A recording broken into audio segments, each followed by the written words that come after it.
Hey, what's up? Iron Tamer Dave Whitley here. I got a new 12 kilogram kettlebell from Kettlebell Kings, competition style. It's the first light competition size kettlebell that I've ever owned, and it's fantastic. I love it. It's amazing. I prefer it to my other 12 kilos for sure because the size is consistent with the heavier kettlebells that I use. What I want to do is show you a few things that you can do with a lighter weight, and you could do this with the standard smaller size kettlebell if you want to as well, but the competition style lends itself to this, and it necessitates being fairly light for the kind of stuff that I'm going to show you. How can we develop unruly, superhuman strength with a light weight? Well, specifically what I'm going to show you here over the next few minutes is some ways to use these lighter kettlebells, like this 12 kilo, in order to build specific types of grip strength that will then translate over into feats of strength like I do. Now, you don't have to do feats of strength to do these things. It's going to work, make your hands and wrists stronger and healthier all the way around. But I want to be clear that I came to do these sorts of things. Some of them that I'm going to show you are things that I've just kind of randomly picked up from people. If I remember where I got it, I'll make sure to give credit where it's due. And then some of the stuff is stuff that I haven't seen other people do, but I don't know if we'll get to any of that today. First thing I want to show you though is it's hollow. It's pretty cool. It's like if you put your ear to it, you can hear strength inside there. Hello. So they don't pay me to tell jokes. I'm going to take some chalk from Viking and I'm going to apply that judiciously to my hands so that things aren't super slippery, because it's hot and humid here already at the end of May in Tennessee. The first thing I want to show you is a way that I can use this lighter kettlebell to work on supination and pronation, which has a direct transfer to some of the bending feats that I do. In particular, when I brace bend with the back of my hands between my legs and crank this way like I would do with a longer spike or a wrench or something like that. The actual technique, I don't have anything laying around here that I can quickly be ready to bend, but the actual technique would be to hold it here and use the legs as a brace and supinate the hands in order to bend the piece.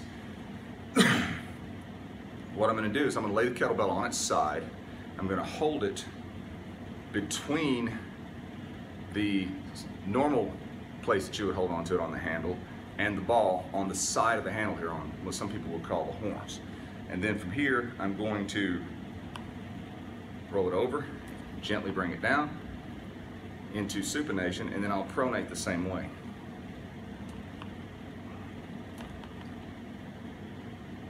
And because it is a leverage lift, the weight is displaced from the center of gravity toward the thumb side of the hand.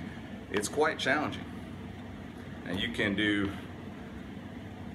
both directions, the way I'm doing it right now, or you can do pronation with one hand, pronation with the other hand, or you can do supination with one hand, supination with the other hand, and do your sets that way. The more you move your body into it, the more you transfer the stress away from the wrist and into more of a full body lift, which is fine, nothing wrong with that. Bending is a full body activity. And it's going to develop some pretty interesting sensations and strength in this rotational supination, pronation movement. And also it's going to target the thumb. And it'll make it really difficult for the thumb to be pried open while you're holding on to something like that. So that's the first one, pronation and supination. The next one that I want to show you is a variation on the hammer lifting idea that you may see me do. I've got these double hammers that are really, really cool, and I'll lay those down on the floor and leverage lift them up.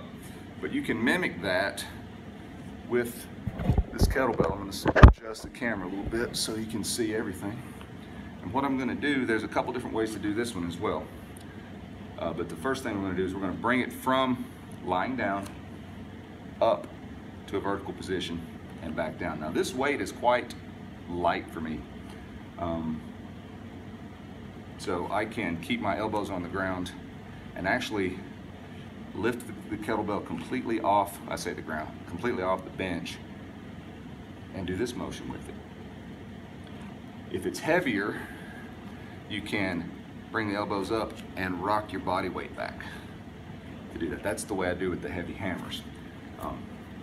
And then of course you can also do this completely unsupported like that, which is phenomenal. You'll build a lot of wrist strength that way. So I don't want to make this video too long today, so I'll show you some of the other stuff later, but play with those things. Play with pronation and supination, and play with what deviation is that? That'd be radial deviation, I think. It's taking the hand from there to there. Definitely will benefit your hand, wrist strength especially, and grip strength. So play with that, let me know what you think.